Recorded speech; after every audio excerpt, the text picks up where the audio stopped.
Tapping ఎవరిది కాలేదో ఇప్పటికి ఎవరికి అర్థమవుతలేదు. ట్యాపింగ్ అనేది మొత్తము అందరి ఒక ఇర్రెస్పెక్ట్ ఆఫ్ అన్ని పొలిటికల్ పార్టీ వాళ్ళకి ట్యాపింగ్ జరిగిందనేది సమాచారం. మరి ఇప్పటి వరకు ఎంతమందికి అయిందనేది ఏందనేది తెలియడం లేదు.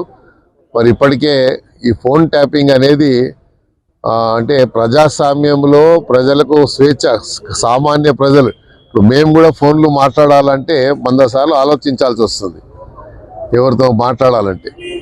సో అంటే ప్రైవసీ లేకుండా పోయింది. ఇలాగా ప్రజాస్వామ్యంలో అంటే అన్ని రాష్ట్రాలు, అన్ని దేశాలు ఈ ఫోన్ ట్యాపింగ్ అనేది మళ్ళీ ఏఐ ఇంటెలిజెన్సీ వచ్చిన తర్వాత ఇంకా ఈ క్రైమ్ రేట్ పెరగడం కానీ, మొన్ననే మనం చూసినాం ఒక ఐపీఎస్ ఆఫీసరు భార్య కూడా ఆమె ద్వారా కూడా 2 కోట్ల పైచీలకు కూడా మరి ఇది చేశారని చెప్పి అకౌంట్లకి ఇది చేశారని. అలాగా దేనికి కూడా స్వేచ్ఛ లేకుండా పోయింది. అందుకనే ప్రజాస్వామ్యంలో ఎప్పుడే కానీ ప్రజలకు ఇబ్బంది కలిగేటువంటి ఆలోచన చేసినటువంటి ఏ ప్రభుత్వం అయినా నిలవది. ప్రభుత్వంలో ఉన్నప్పుడు ప్రజలకు స్వేచ్ఛ ఉండాలి, ప్రజాస్వామ్యంలో వాళ్ళు గర్వంగా మేము బతుకుతున్నాం అన్నటువంటి ఫీలింగ్ ఇవ్వాలి.